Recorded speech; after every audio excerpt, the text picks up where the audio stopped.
Hildy is a bawdy, chain-smoking, 70-something former journalist who lives on the Upper West Side in an apartment that has a portal back to 1973.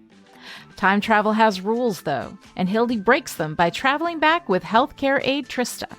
Now both women will have to come to terms with their pasts before they lose their chance at having a future. From Ahoy Comics comes Alisa Whitney's Guilt. That's Gilt, a comic book that's Sex and the City meets the Golden Girls by way of the Twilight Zone. Call your local comic book store and ask them to order your copy of Guilt today.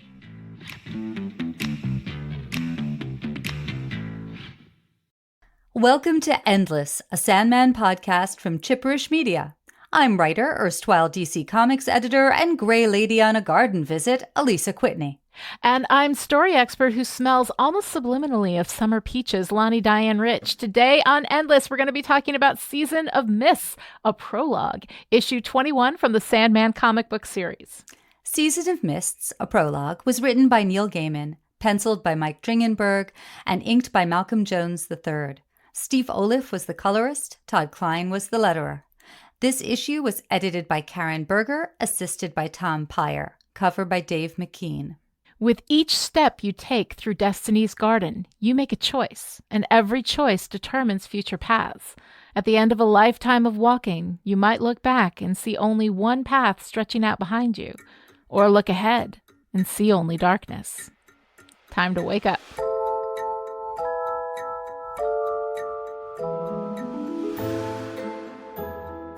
In Season of Mists, a prologue, we open with Destiny, cowled like a monk, walking barefoot through a garden with many paths, all of which must be actively chosen. The Grey Ladies pay him a visit to give him a prophecy that a king will forsake his kingdom, and an old battle will begin again, with it all starting in Destiny's Garden. Destiny decides he must call a family meeting, and he goes to his gallery where the paintings of his siblings line the walls, and he calls them in, one by one. We learn that there are 7 siblings in total, and one of them is not there. The siblings gather together and immediately start fighting, claiming that the absent one would have kept them from fighting. Destiny tells them that this meeting was ordained by the fates and that they're just supposed to meet, and what happens during this meeting will bring on upheaval and great change. Dream wants to leave. He has work to do, but Desire taunts him by bringing up his disastrous romantic past, focusing specifically on what happened to Nada, saying that Dream had that poor girl tortured because she hurt his petty pride. Dream gets angry and stalks off. Death follows him out. Dream gets all pissy about it, saying that he warned Nada of what would happen if she didn't do what he wanted, and still she spurned him. So really, it's her fault. And Death says that Desire was right. It was a shitty thing to do. Dream gets upset, but then decides that Death is right. He decides that he's going to hell to get Nada, and he will either free her or die trying. He leaves to go back to the dreaming to prepare for his trip. Death goes back inside to talk to the rest of the siblings, saying they should keep chatting to fulfill whatever is supposed to happen at this meeting. But Destiny says it's not necessary. Dream is returning to hell. It has begun. All right, Alisa, here we are in Season of Mists, which opens with a banger. What is your response to this issue? Oh, I love Season of Mists. Is in some ways it's quintessential Sandman. You know, this is Marilyn Monroe when she went from sort of, everyone's buttery blonde to platinum. This is, Elvis at peak white rhinestone jumpsuit. This is when you think about Sandman, I think you think about this. It's royal sibling rivalry. It's a quest. It's Gothic architecture and death in a stunning black Victorian gown. And this is just the amuse-bouche. Did I say that right? Is it? Yeah. Anyway. Amuse-bouche? Whatever. I always worry when I say French. But anyway, this is also just the little appetizer because we're going to hell and there's going to be a cast of 1,000 demon extras. And we're going to get to see Dream confront an ex-girlfriend. Neil has said that he thinks that people love Season of Mists because it tickles people where they like to be tickled. And I'm not ashamed. I am tickled. Okay, here's the thing. This is all story theory. The reason why Season of Mist works is that, A, this isn't a prologue. It is actually the beginning. It is the inciting incident of this story. So the fact that it's called a prologue, I'm like, it's not a prologue. But anyway, I don't care. I'm not going to sit here and argue semantics because I love the start to the story. A Season of Mist is a banger out of the gate, and I cannot wait for the rest of the story to unfold. And I have not gone that far ahead, because I don't want to be too spoiled. I kind of want to have these, reactions as we go. But it is so hard, Alisa, not to read the rest of this right now. It is really killing me. So anyway, aside from the fact that this is not a prologue, because a prologue is what happens before the story starts. And this is the starting gun. This is the start to the story. This is the destined inspiration for Dream to finally fix what he did to Nada. Not that he can fix it, because 10,000 years in hell is always going to be 10,000 years in hell. But I absolutely love that he's going there. I love that, Desire started this. Like, Desire was picking on him and giving him a hard time. But they started something that is absolutely the right and proper thing. He needs to go fix this, and Desire made it happen. And I kind of love that, because everybody's always so like, oh, Desire's such an asshole. I kind of like Desire. Like, Desire stirs up the shit, but sometimes the shit needs to be stirred, and I kind of like it. So yeah, all of this, absolutely, absolutely love it. But before we get too far into that, let's go ahead and talk about this Dave McKean art. The cover is really interesting. It's a series of what looks to me, and again, like, correct me, because as I'm reading this, I'm like, is that a cloud? Is it a statue? Is it I don't know what it is, but it looks like various statues of people holding up a book. The book itself has a big etch scratched out over the left side, which is kind of neat. Two of the statues have their faces raised to the light. The arm statue, which is just this disembodied arm that's kind of split in half, broken at the forearm, is holding up the book. It is on the verge of collapse. A larger face has their head cut off at the forehead and some kind of smoky figure coming out of it, with what looks like a tortured face in the smoke, but humans are trained to see faces and everything, so that might just be me. I don't know. Does it represent Nada in hell? I don't know. It also looks like it was drawn in kind of a soft charcoal. And so I'm not really sure, as a medium, I mean, my God, Dave McKean plays in everything. I mean, talk about the perfect artist for every part of the pig game in, right? Yes. That every time we come in, he'll use pictures, he'll use, watercolors, or what looks like that to me anyway. Like, there's so many different things. He'll do actual collage with physical items. His art is so out of the box. I'm not sure there's a box for Dave McKean. Well, I think about what you're saying, and I think in a lot of Native American myths, they'll talk about every animal has a way, but Coyote does not have a way. Coyote uses whatever way is needed for the particular situation. And I think that Dave has that kind of versatility where he is a designer as well as an artist. And he, I know that he has obviously been, aware of other things that other artists have done and been able to incorporate those so that he can switch his look and his style.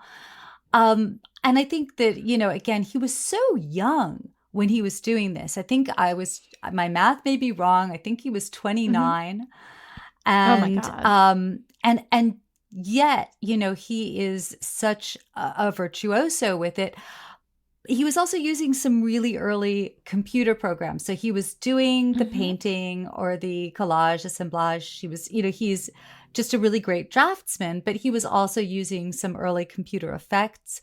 So I am not expert enough to know. Maybe one of these days we can get Dave to come on the show and that'd be amazing. Ask him this point blank. I think that X is also very much a crossroads. And I think that what we're seeing here are in some way representations of the endless. And I think that we see that gold eye that is like a cat's eye in the light. And I think that's definitely Desire, perhaps pointing us in the direction that Desire is an influencer and a motivator of this storyline. I think that there's one that's almost like a broken eggshell, and I thought of Delirium, who's a little broken and Yeah. reassembled. But I think, it's a wonderful cover. And we also should talk about Mike Dringenberg. This is actually Mike's second to last issue, I believe. Oh, He's going to be yeah. back for the epilogue, which is a really nice way of framing this whole storyline. And it's, I think, really nice to take a moment and just call out all the good things that he brings. He brings to my mind this downtown grungy glamour to the Endless, while he still conveys the grandeur of the refectory and the gardens. Neil, we're going to see as he now we're going to move away from having regular artists. We're going to have regular artists for storylines. And it really becomes clear how one of Neil's strengths as a writer is his ability to write to an artist's strengths and predilections. And that means, not just in the specific directions to each artist, but in the subject matter and how the storylines were paired up with specific artists. So I think, it's nice to take a moment and think about what is this nice Venn diagram overlap between Neil and Mike here. And I think that each of the Endless has this really unique sense of style and coolness. These are the really cool kids, or beings. And I remember that back in the 80s and 90s, when I was still going to clubs like, God, I'm trying to remember the names of them, Area and Limelight. And, you would have the clubs themselves would have this, cool ambiance. And people used to do a lot of costuming. Maybe they still do. There was a period where people stopped and just went, it was much grungier. But in the late 80s, there was this way that people costumed themselves for clubbing. And that's the vibe I get here, that everyone has sort of costumed themselves as a particularly cool version of themselves. And I feel like we've gotten behind the velvet rope into this very unique setting. So, here we've got Death as a Victorian governess with a penchant for velvet and leather. And that's actually in the script's description. And Neil goes into fashion details, like it should be tight around here and the ankh should have shrunk, but we still see it. And this balloons out. I mean, and I think I don't remember Neil going into that kind of emphasis on clothing in other places. I think it is part of where he and Mike are really collaborating on the design of these characters. And of course, this is the first time that we're seeing Delirium. So Mike is co-creating The Youngest of the Endless. So, oh my God. Yeah. So I'm just trying to think, was there anything else? Oh, I also just wanted to say that I felt like this is high romance here. And Dringenberg is just so good at capturing that. It's like a little medieval, a little 18th century highwayman, a little Victorian. And it just, it feels wonderful in the way that, Mike is a great costuming department and a great art design department here to get this feeling of something that is just both grungy and glamorous. It is really incredible how they're all so beautifully designed. And of course, when Death comes in, she's wearing pants. She's just like, whatever. And then Destiny is like, you have to be properly attired. And then she, does this whole cosplay thing. And it's just absolutely incredible. Delirium is much more modern. Of course, Despair is naked. It's basically just her in the fishhook ring hanging out. And the whole time I'm like, oh my God, she's cold. Somebody give her a blanket. Poor Despair. Right. But it's so cool. And they are all, kind of representative of different eras, and I find it interesting that, Death almost has kind of a Madonna punk, sort of feel to it, like that kind of Madonna look with the billowy skirt that's see-through and all of that kind of stuff. And it was just really, really cool. And I like the way that all of that was designed. I thought it was beautiful. Delirium probably one of my favorites with the way that that not just she's designed, but the way that her speech bubbles are designed, which was a question that I wanted to ask you, which is the speech bubbles are such beautiful flowing pastels that sort of flow into each other, and one speech bubble will be like warm and pink and orangey, and another one will be cool, and the lettering is so beautifully uneven in a lot of ways. And I'm just curious, like, is that a collaboration between, I believe it's Todd Klein who did the lettering on this one, and Mike Dringenberg? Is that all Todd Klein? That's all Todd Klein, I believe. And the colorist Steve Olive here, I think, might be doing some of the effects. Okay. But I'm so glad you called that out, because Neil is asking in the scripts for some cool lettering style, but I think he is in this real dance with Todd Klein, as he could see how Todd was really rising to the challenge of creating these unique lettering styles. And I miss it a bit. So when we're in the audible performances are wonderful, but I miss that visual representation, which is, it's something about the comics that feels more magical than the audible, and I suspect than even the Netflix version will be, because there's something about that lettering which is magical, and you are collaborating with Todd in having that special effect.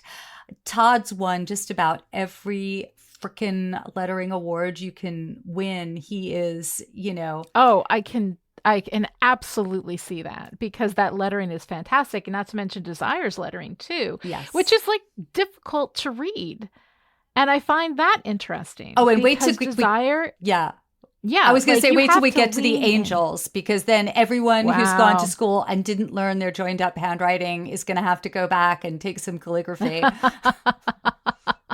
It's so fascinating, and it does add a real strong sense of voice for these characters, which I really, really loved and appreciated. And of course, as we talk about the audible version as well, like what's brought in that extra layer when we hear their actual vocal styles and how they sound. And Death has this very kind of like young girl sound, and Death and Delirium actually sound quite a bit alike. And I find that really interesting too. Yes, I have to say Death sounds different in my head. Death doesn't sound exactly like the audible version. I think that which I believe is Kat Denning, right? And she plays Death. Great. Yeah. It's just she's really great. Yeah. I just started hearing Death in my head, in the 90s, and so I think my Death's a little more of an alto for whatever reason. But oh, interesting. Yeah. And for me in the audible, when this is a complete aside, but Neil is reading the narration, and then Death comes on, and I'm always disconcerted when Dream doesn't sound exactly like Neil, because I guess that's how I always heard him. Yeah, no, it's a really fun rendition. And once again, the Audible will be linked in the show notes. You guys should definitely go grab it. It is absolutely fantastic. One thing quickly before we move away from the art that I really wanted to kind of point out in the cover is that we have this left side of the book scratched out with an X, but the X itself is actually scratched into the painting. It's not depicted on the page of the book. So one thing that really does, and God, I love Dave McKean, because what that does is that is kind of a breaking of the fourth wall, right? Like we are actually, that X is occurring, is happening, is being imposed upon the painting itself at the point where it's the left side of the book, but not on the book, not within the world of the painting. That is an external perspective that is coming in from outside of that reality. And I don't know what that means. Like, I literally don't know what that means. I think it's really fascinating. I love that little detail. Like, that detail work is just unbelievable. It's so good. I don't understand a lot of what Dave McKean is doing, but I'm here for all of it. I think it's amazing. I think that's a really good, we'll have to have a special episode, hopefully, where we get to ask more of these specific questions. All right. So let's talk a little bit about the ensemble cast and all of our archetypes. What's going on here with that? Well, first of all, I have a great fondness for ensemble casts. And I think that there is something very compelling about the fact that this is not only do we get Sandman center stage, but we're getting the ganze Mishpacha, the whole family. And so one thought that I had, I've often used archetypes as jumping off places in my writing when I'm trying to write interactions of a lot of characters. And I think I view writing books that call out archetypes the way I view horoscopes, in that, I don't believe in them, but I find them really fun to play with. And so, I was thinking about, there's a book that came out of romance called The Hero-Heroine Archetypes. I think I've mentioned it before. And there's another book I've loved called 8 Characters of Comedy. And there's some ways, not perfectly, but I can see it. Death is the smart, patient, logical one. Dream is the brooding, cynical one. And we've got the professorial, dry as dust one. We get the waif who lives lives in her own universe, and I think that I'm sort of combining the 2 different archetype books. But the one which stopped me short is I'm not sure how despair fits in. And I was paying more attention to her this time. I think she's not as glam as the others, and it's easier to overlook her. But everything she said actually made a lot of sense and seemed to me to have a high EQ. So I thought, well, let's see, how are we going to experience her anew with the Netflix cast? So I saw that Donna Preston is playing Despair. And I just, before this, I looked up a video and found one with her and another comedian as part of a couple driven mad by their sex-crazed neighbors. The neighbors are having so much noisy sex that Donna Preston and her partner, their lives are utterly disrupted. And I thought, that's really funny because she is kind of despairing in this. I don't know if that was the audition tape, but and I think it'll be really interesting to see how in this, generation and with this actor, we're going to see more of or see a different angle on despair. But and one of the thoughts I had is that if despair were to be one archetype, it would kind of be the lovable loser. But the lovable loser in sitcom is always associated with a sort of futile optimism. And I thought, well, you can't have despair being optimistic. And then I thought, wait, but that actually kind of fits because you can't be despairing if you haven't had optimism at some point. If you've never hoped that Lucy wouldn't yank the football away, you wouldn't have the little cloud over your head afterwards. So very good. Yeah. But anyway, the thing about these archetypes is, in one way or another, it's not just that each of these characters is compelling, it's that they really work together in interesting ways as a family and as a family. They're, whether we think of them as a family or even as a group of friends and enemies, the way you can get it in high school or in college or just after, I think there's something that I notice now about how there are no parents. In Greek mythology and Roman mythology, you get parents somewhere, even if they're off the scene. We as far as we can tell, the Endless have no progenitors. And I think that gives me the sense of them as young as well as, as ancient. It's the world of friends in which, it is really a world of peers, whether they're siblings or just friends relating to one another. And it got me thinking about how in The Golden Girls, which is about women in their 50s and 60s, they made the characters seem younger by bringing in a character of a parent. And, and that, I don't know if this makes sense, but I think the fact that the Endless are a family, but a family without parents, just feels really interesting to me right now. Yeah, no, I like that. And not being defined. I hadn't really thought about them. They're siblings without parents is kind of an interesting thing. And in a way, they kind of parent each other. When Dream is down and out in the sound of her wings, Death shows up and parents. And Death actually parents everybody. Death is kind of the most stable of them all, the one that you can rely on. She's the Wendy. But I love this. Yeah, right. I love this idea of the optimism that is necessary for despair.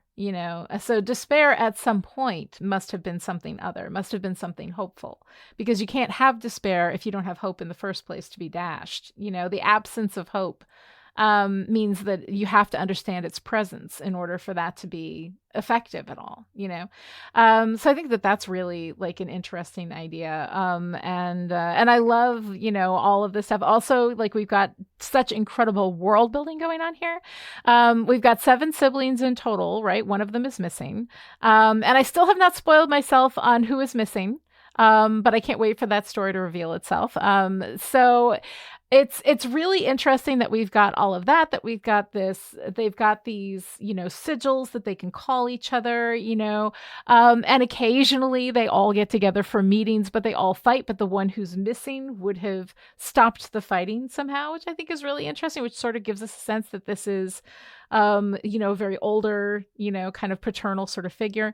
And the Endless can die.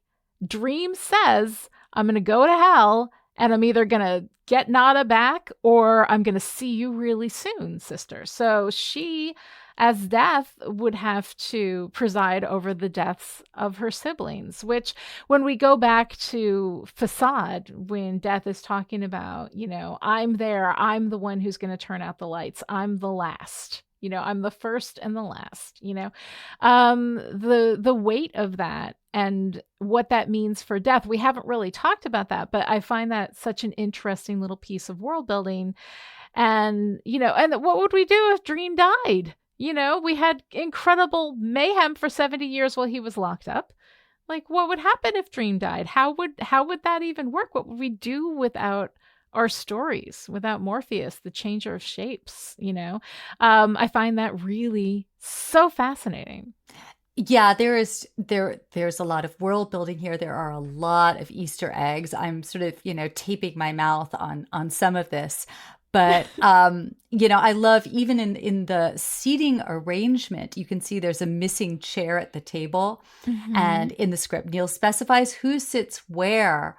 By the way, I love the little flappy robe things, like the bat monks that are serving the food and wine. I think Neil called them the Destiniettes in the Highbender book. There's other Easter eggs. The sparkly girl that Desire says lived on the pretty plain with all the sparkly lights. I didn't look this up, but my memory says that she makes a cameo in Sandman Overture, which comes much later.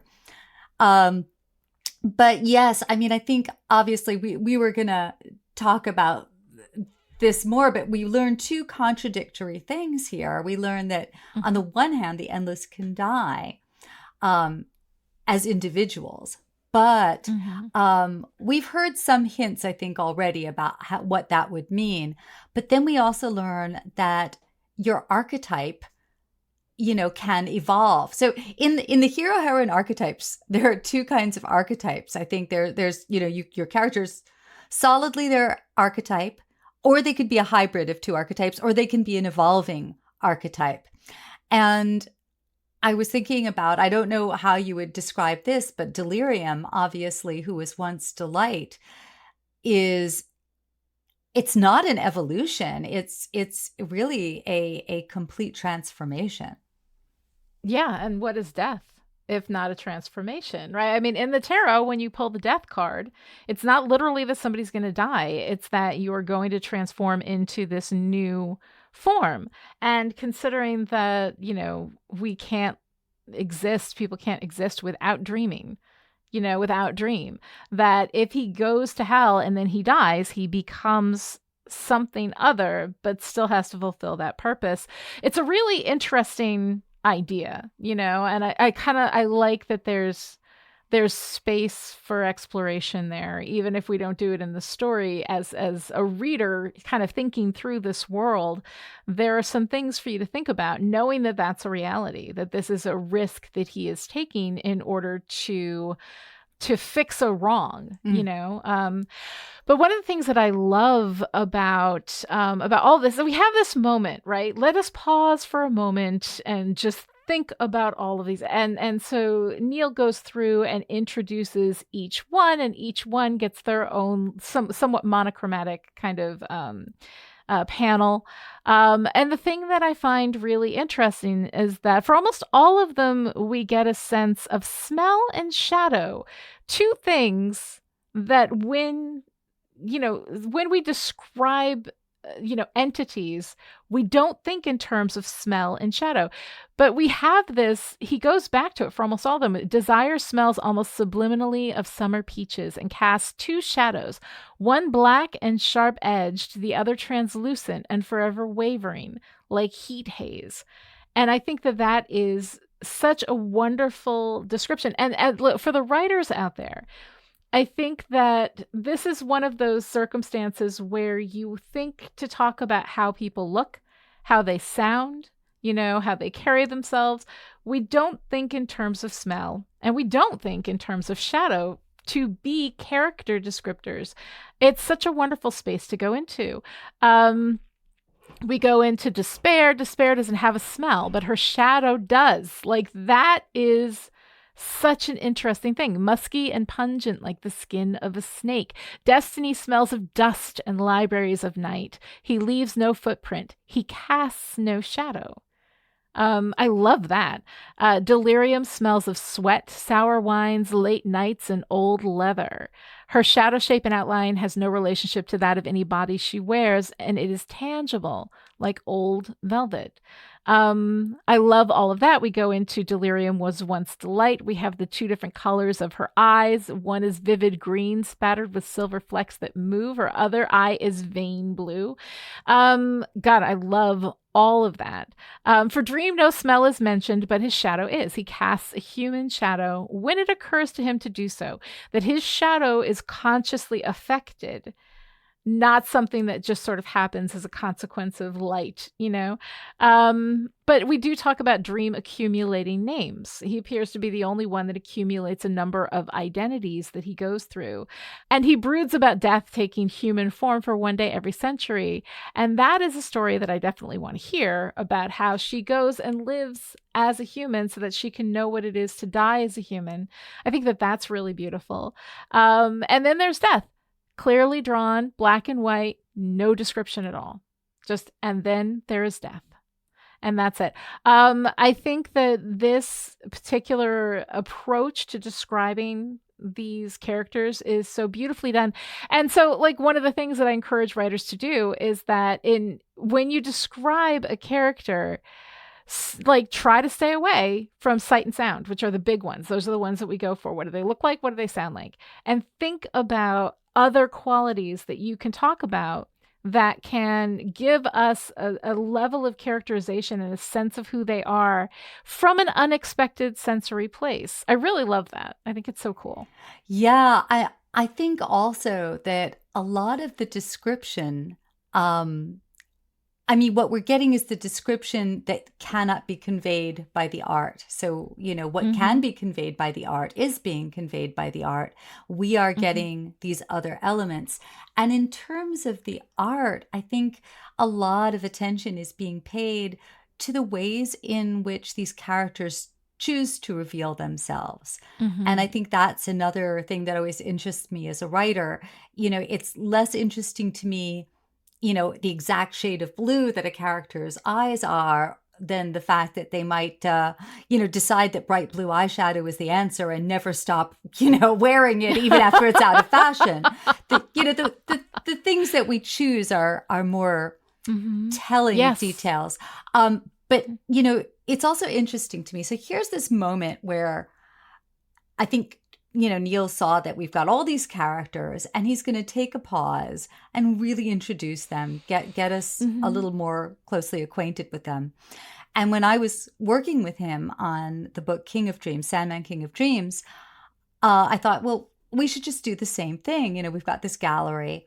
And I remember Neil saying, yeah, and let's, we've gotten so many pieces of glorious artwork since then. Let's, make a selection of all these different artists. So we did that, and I handed it in to the editors. And these were not my DC editors. These were book editors. That it was, I can't remember, was this, I forgot which publisher it was, but I know that the publisher was collaborating with DC. So I get these notes, and, each entry is like got lots of red pen, but, nothing like the horrified, indignant response to, and then there's death. There was, this is insufficient, and how can you, we're paying you. Why are you not writing more words for us? And I wrote back a note. That was all Neil's writing. And I get the note back. Oh, actually, it works really well. It's great. It's perfect. Never mind. It's a beautiful use of negative space. It's a beautiful, and that's something else too. Like, as writers, we are so enamored with the words that allowing a space where we don't use the words, where we just let it sit, that is an incredibly bold stroke. Yes. And I can see why, especially if you're talking to book people, their first response is going to be uncomfortable with that. And I think that we are going to be uncomfortable with that because it requires us to fill in the space. And then that's a thing that you can do to get your audience to lean in, which I think is a really beautiful thing that you do with negative space. And it can be very difficult because as writers and creators, we want to fill every space and like define everything. When you pull back and you let your reader lean in, they're going to be more engaged, because they are actively collaborating on this with you. When you say, and then there is death, it is up to the reader to figure out what that means. And then they become not an audience member, but a collaborator in the building of this thing. It's beautiful. It's the Lubitsch touch. It's that. So the director and writer Billy Wilder always talked about Ernst Lubitsch, the director, who had a great way of elegantly and minimally conveying things, where the viewer needed to put the pieces together in their head. So I think definitely Neil's got a lot of Lubitsch touch going on here. It takes a lot of confidence. It takes a lot of confidence to be able to do that. That's a bold move. And I really, really like it. And that's the kind of thing that, like, as writers, building up your sense of confidence in how you write, how you tell a story, to where you can kind of do something like that and be okay with it and not monkey with it. Like, that's a really, really bold thing to do. And I love that as a lesson in writing, where it's not, sometimes less absolutely is more. And it's really very cool. I love it. And I love that you said Neil wrote it and they were like, no, it's great. But also, like, it may have taken them a moment to realize what was happening there and to feel comfortable with that negative, open, empty space. I love that. I think that's really great. Okay. So now, like, from the moment Nada came on a page, I have been complaining about this shit. I have been like, this is terrible. I have hated everything with Nada. I hated when he went into hell the first time, to get his stuff. And then there's this woman who is like, I've needed you, I need to be forgiven so that you can let me out. And he just walks right by her and is like, no. And then not knowing what it was she could possibly have done, thinking like, what a terrible thing did this woman do to deserve being in hell? We get to that story and what she did? Nothing. She tried to save her people. She tried to protect her people. And then that's why he put her in. I have been furious about that since the prologue for it's prologue for Doll's House, yeah. So I hated all of that. It was been driving me crazy. I've wanted this resolution, and I love that both Desire and Death take a chunk out of Dream for what he did. But damn, it took y'all long enough. I understand 10,000 years is not a long time for you, but Nada is a human woman. Like, she's just been sitting there getting tormented in hell this whole time. But I love this thing. I love that we start off with a story arc with a clear stated goal. Either I shall bring Nada out of hell or I shall see you again soon, my sister. See you for one final time. I teach that a protagonist's goal should be active, specific, personal, and achievable to start a strong story. And this hits all of them on the head in one swipe. I love that. I'm only sad I didn't read it in time to include as an example in How Story Works, which is my book where I talk about goals and how they work. I would love to put that in, but maybe in the next edition I'll be able to get that in. I think it's just great. I love the powerful start of story here. It's so great.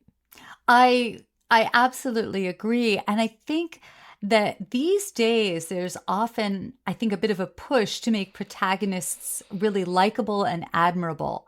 And that can make it harder, as you know, to have a satisfying arc.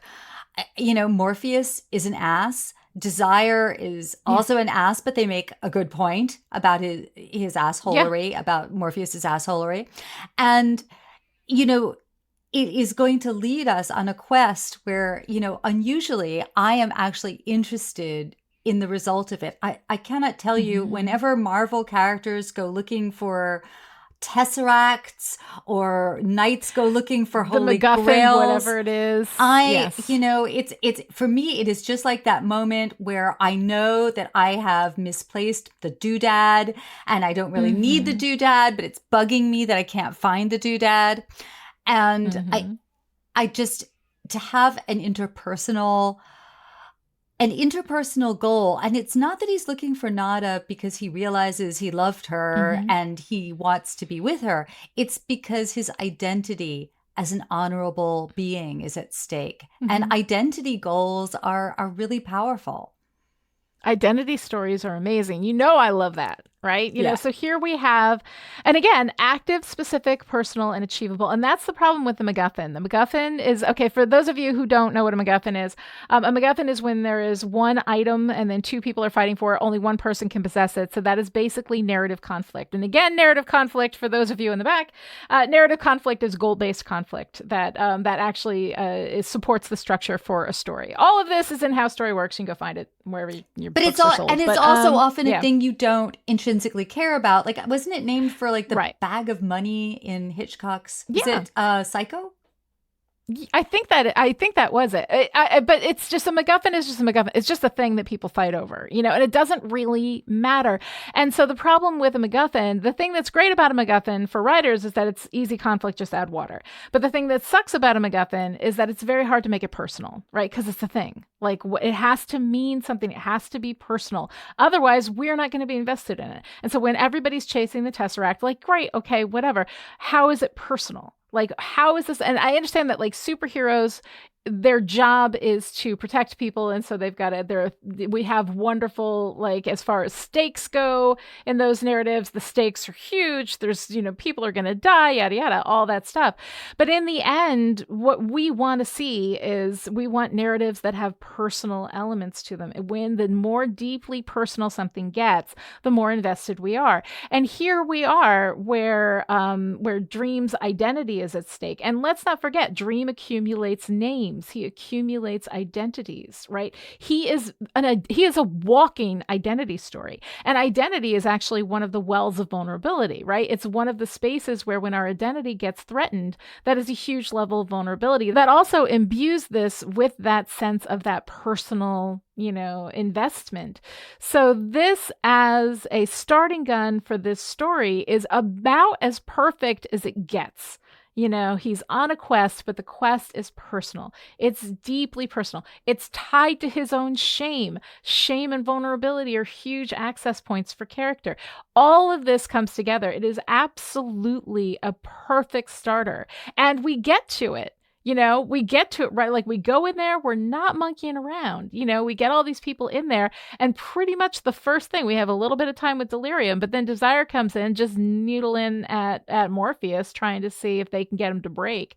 It's kind of amazing. Like, I know every time I come in here, I'm like, this one's my favorite, but I think that, like, so far, this might be my favorite. It's also perfect that this one, comes right in the aftermath of Hanukkah, Christmas, Kwanzaa, and New Year's, because everyone who has been allowed by COVID protocols has been able to get together with their loved ones and remember how difficult that is. It can be incredibly challenging. So as we're talking about the challenge of being with family and of course being one of the endless, I wanted to spend a little time with delight and delirium. We talked about this a little bit, but I'm kind of fascinated by the ways in which delirium was once delight.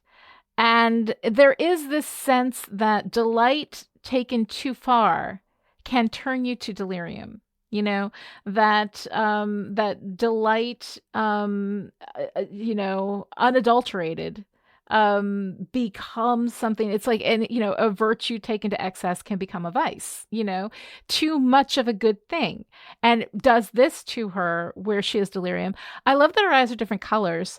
And again, like we have the vivid green with gray flecks that move, or with silver flecks that move about, which I absolutely love, that sense of something cracked, and it's just kind of broken. And then her other eye is vein blue. That's deoxygenated blood, which of course, comes from the heart. It's had all of its oxygen taken out, and then that becomes that blue eye. And so I love her, again, as I said, the art of her speech bubbles is so beautiful. Like, again, I've never gotten a tattoo, but every time I look at the art in Sandman, I'm like, I just want Sandman tattoos. Like, they're just so beautiful. There's so many beautiful things happening here, which I absolutely love.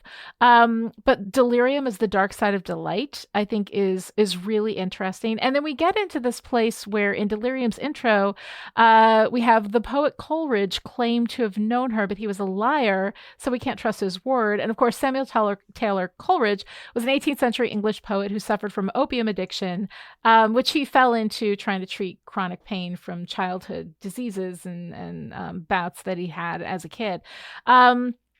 So I find that all of it to be so incredibly dense and beautiful, and I just want to spend time with delirium. I just kind of want to see what her life is like. And this whole thing, she says, I met a boy, and I made him feel this way, right? She didn't like him. I met a girl who said I was beautiful, and so I made her feel happy all the time, So she would feel happy all the time, and happy all the time is what started this problem, delirium.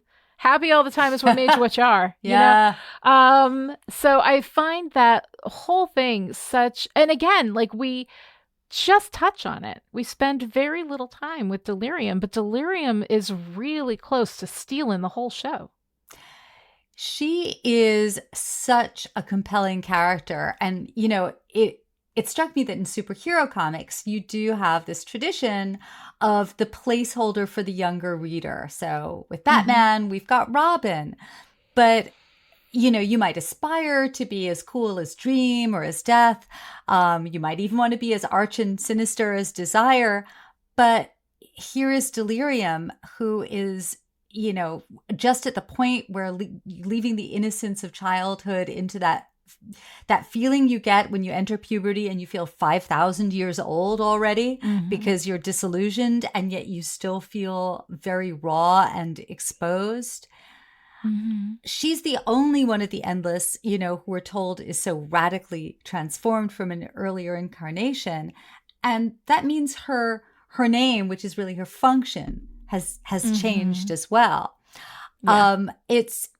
It's interesting to me that, first of all, in the script, there's this description of how the image of her is kind of like the image that a mother would show of, the kid that's gone punk, and say, look, this is my kid, when the kid is still with the long hair and no piercings and, as opposed to the kid who is transformed.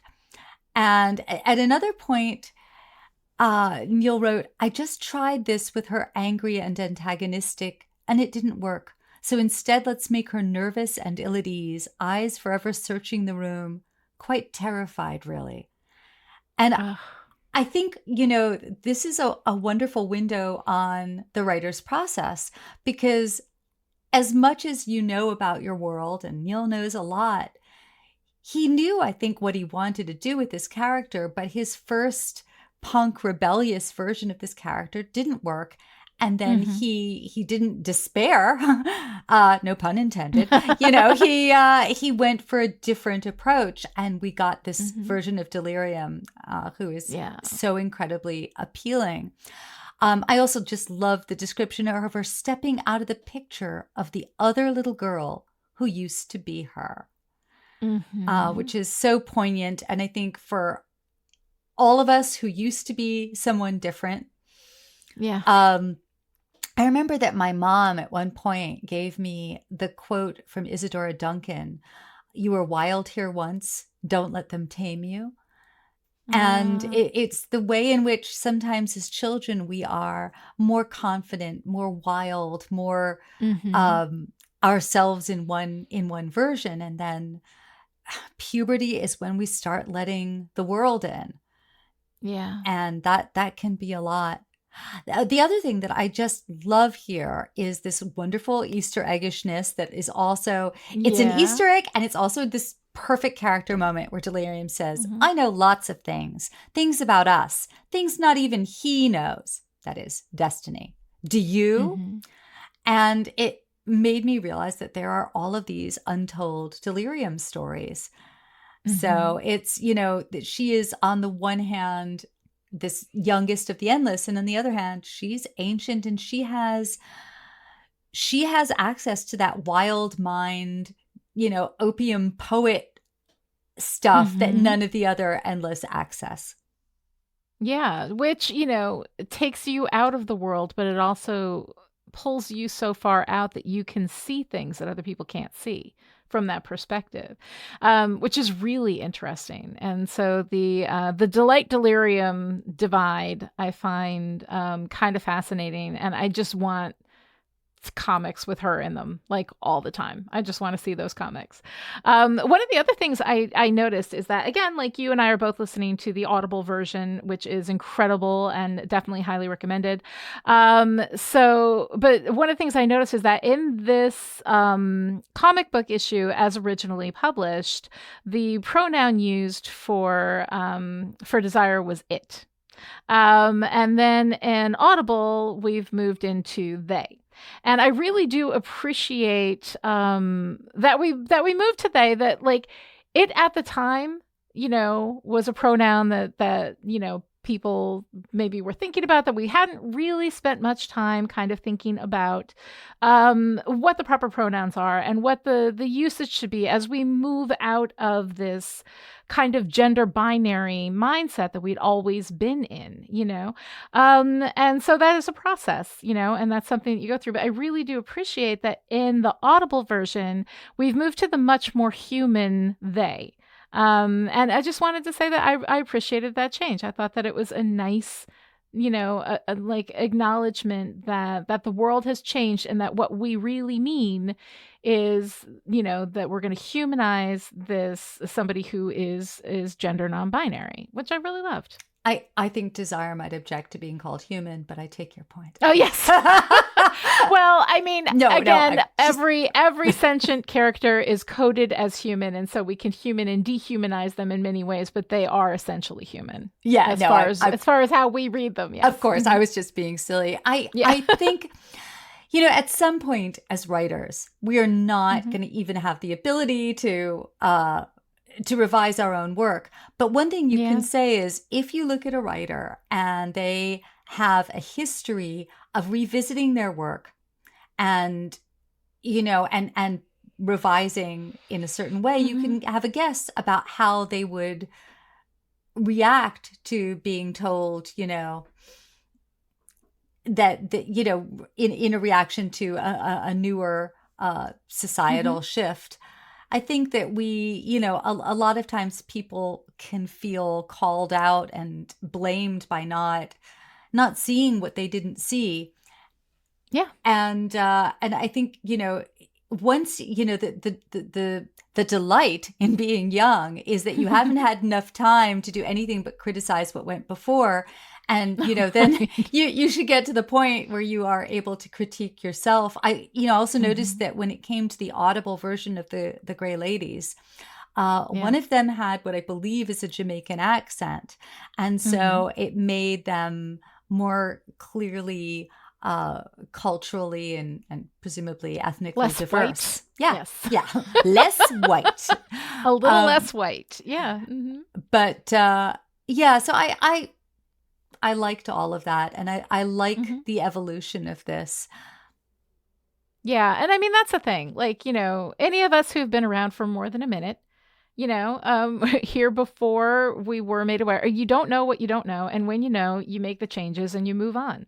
You can't beat yourself up for what you didn't know, and we shouldn't be beating up other people for what they don't know. At the same time, we do need to talk about it, because that awareness is really important in our stories, to take kind of that sting out for somebody who is non-binary, who reads this, who knows that they are respected as human people, and that the updates are reflecting that desire. And I think that that's really great.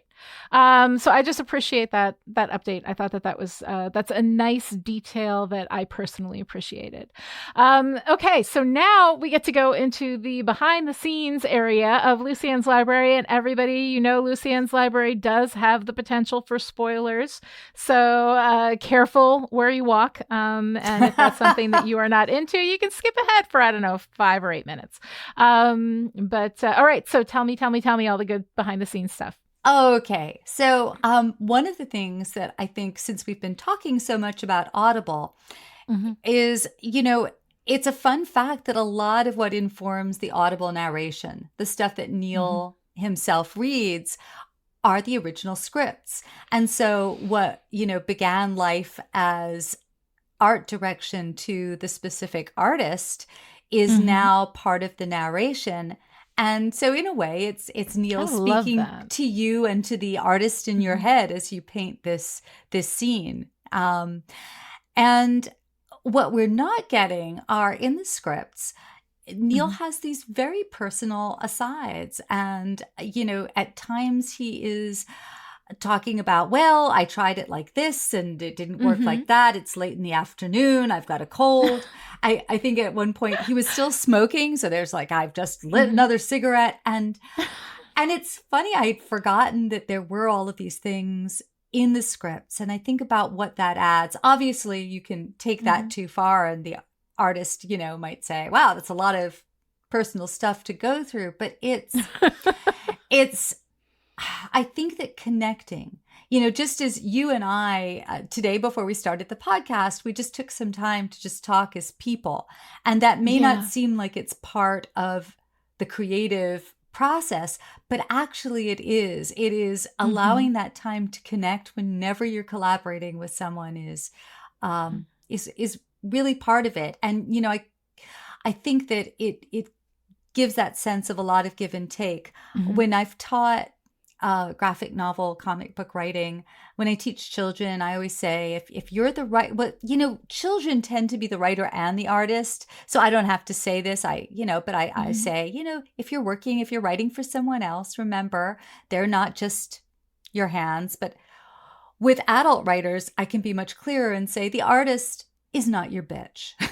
And, you really want to think of them as an equal partner. Not as Calliope, or as Desire calls her, Carousel. Right. So another little tidbit, you discussed Coleridge. The title for this, it comes from Keats. The poem To Autumn, Season of Mists and Mellow Fruitfulness. And it really fits with this high romantic tone. This storyline is so sensual, emotional, regretful, resigned. And Keats, who died at 25 of tuberculosis, or as they called it then, consumption, wrote, "Where are the songs of spring? Aye, where are they? Think not of them. Thou hast thy music too, while barred clouds bloom the soft dying day and touch the stubble plains with rosy hue." Wow. So 25. 25. So, and I think it kind of is fitting that this high romantic, we think of Keats as both ageless and very young. All right, 2 more little tidbits. One is the initial seed. Neil, before he had a title for this episode, wrote that he'd done some signings in October at a bookstore called The Outer Limits. And a couple asked him if we would ever see the family of the Endless at dinner. And he said, no, I don't think we will. And that was the planting of the seed. Mm-hmm. So I think it's interesting just how, the first reaction was, no, we won't. Except, and then maybe we will. Maybe we will. Yeah. I have a friend who's the writer Carol Goodman. She says her initial reaction to any editor's note is, no, impossible and wrong. And then, well, maybe if I were, and finally, I think I could do it like this. Yes, that is exactly the process. And then very rarely will I get a note from an editor where I'm like, nah, that's not right. But I mean, like most of the time I'm like, ooh, but if I did it, I could do this. There's a first moment where it's like, no, it's perfect as it is. And then you start thinking about it and you get that creative kind of work going.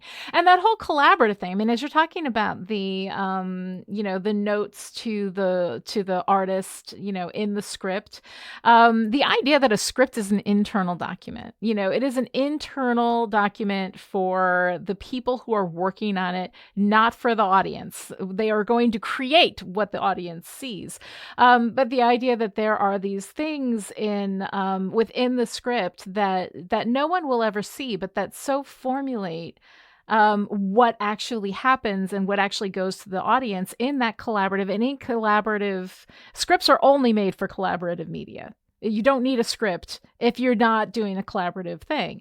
And so this collaborative work that comes from a script, and the idea that, I mean, because in a film script, you generally don't see stuff like that. You'll have little things, you'll have little ways that things are phrased that are beautifully, kind of translated into film.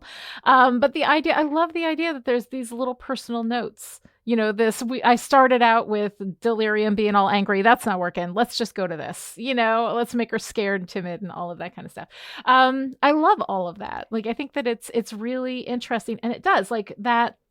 When people are collaborating on a project together, it's not all business. They need to be connected as people. And you do your best work when you view your collaborators as people that you are working with, and that your relationship is part of the flavor that goes in the soup. Yes. And people may not be able to identify it, but that relationship, that connection, that personal thing is definitely going to flavor the work itself. And so I love that. It never occurred to me that there would be these little personal notes. I love it. Well, and it's like, it's the small talk. It's the foreplay. It's the doctor taking a moment to say, how's the family, before they start, right. feeling your lymph node.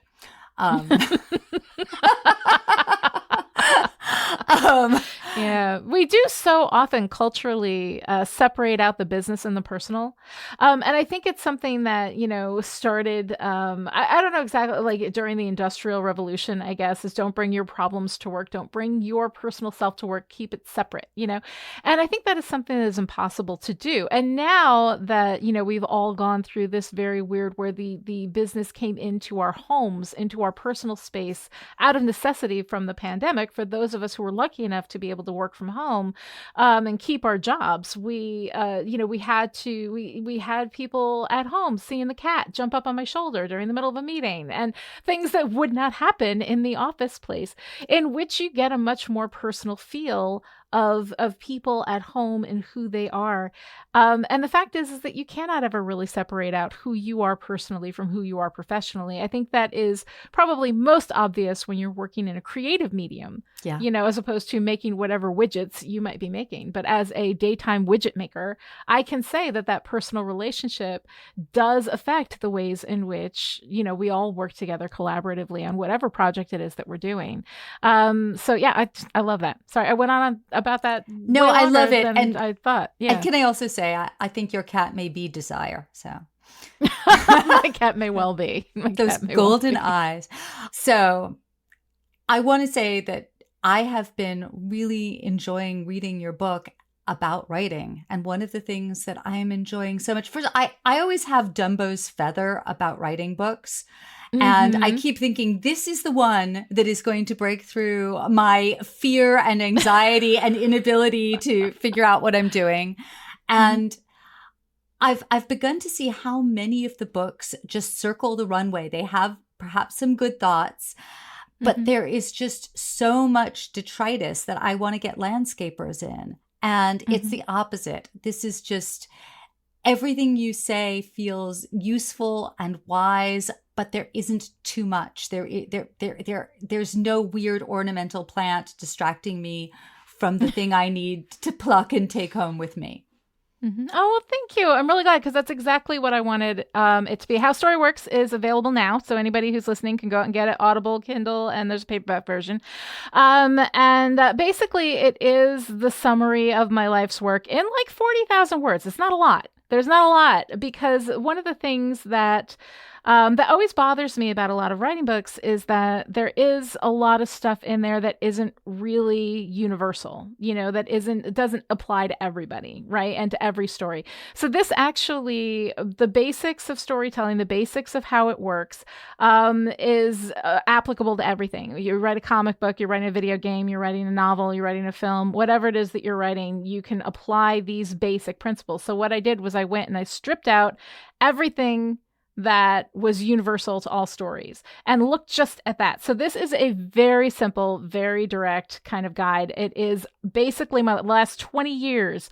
I signed a contract for 2 books with Warner Books in 2003, and I had written one of them without thinking I was ever going to sell it. So I wasn't really thinking about it. And then I had another one and I was like, I don't know how to do this. I don't know how story works. So I've spent like the last, almost 20 years trying to figure that out, teaching it. And let me tell you, there's nobody who's going to tear apart a theory more than college sophomores. So I was teaching college sophomores how to write a 15-minute clean script, and in doing that, realize that these are the things that matter and these are the things that don't.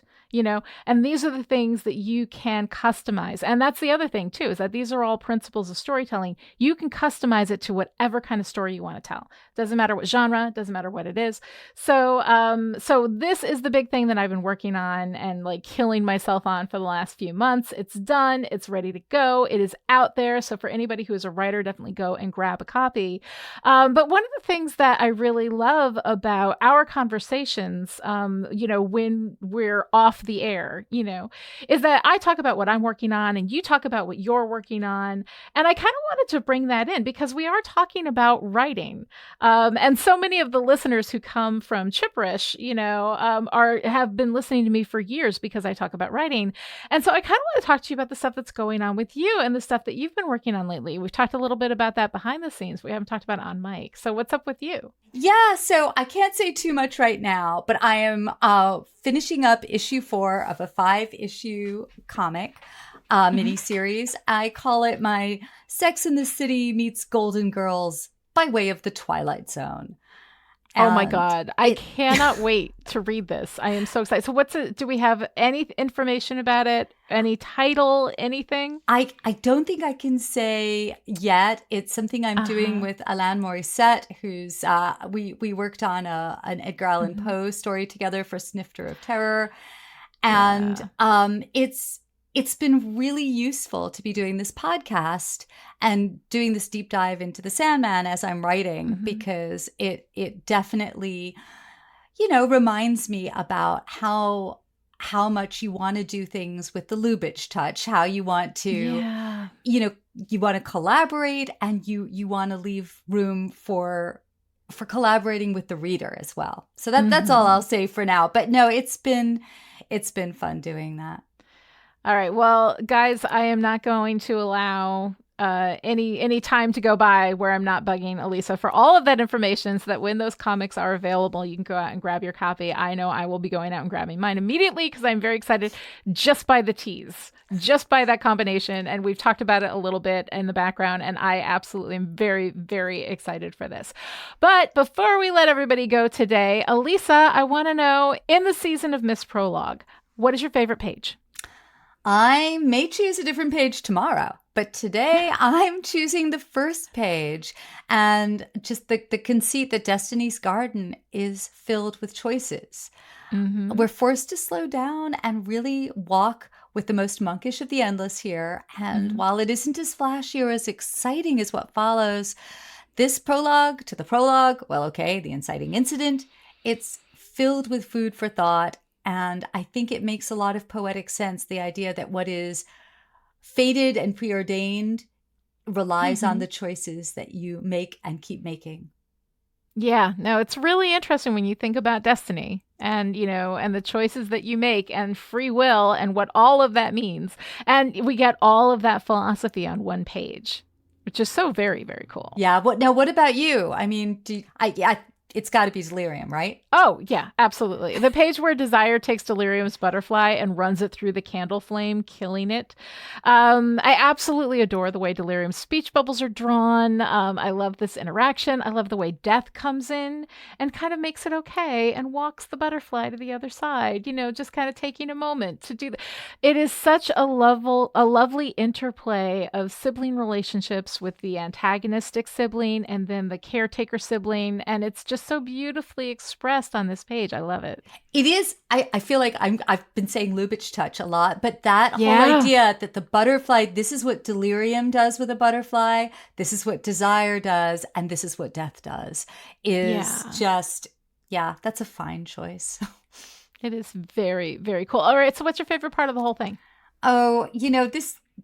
I think this is my inner 13-year-old, but the moment where Death is, big sigh, forced to put on her posh frock, and it's just, so divine. And I just love Dream's dig at her right after. We're like, dressed appropriately for once, my sister. and she sticks out her tongue at him and presumably stamps her foot on his. So incredibly cute.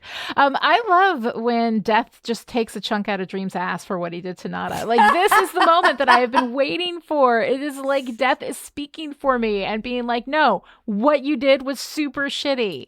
She just tried to protect her people. She was just trying to do the right thing. And you made it all about you, and there's something about that I just think is really fun. And I'm very, very glad to see something that has been driving me crazy from the moment I was made aware of it, actually textually acknowledged. It's very nice. I like it a lot.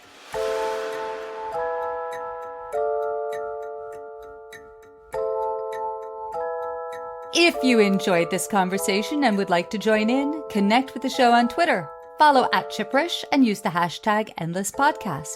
Or send your comments or questions to endless@chipperish.com. This episode of Endless was brought to you by the Chipperish media producers who support us on Patreon at the power producer level. These people are the reason why Endless is coming to you free and ad-free right now. So thank you to Abby, Alice, Christina, Erica, Jane, Kevin, Kristen, Michael, Rose, Sarah, Shelley, and Stephania. And this week's special message for our power producers: drink the wines, eat of the fruit of my garden, talk. To find out how you too can support Chipperish Media, visit patreon.com/Chipperish. Other ways to show your support: write a great review on Apple Podcasts, tell your friends about the show, or go to a big family gathering and tell your brother off, but good for being a big jerk. Our editor, Jack Cram, is on a well-deserved vacation this week, but I cannot have an episode without a shout to Jack. So, Jack, come on, hang around for a while. What's some lost time? We've got all the time there is. We'll be back next time with Season of Mist, Chapter 1, issue number 22 of the Sandman series. Until then, he is returning to hell. It has begun.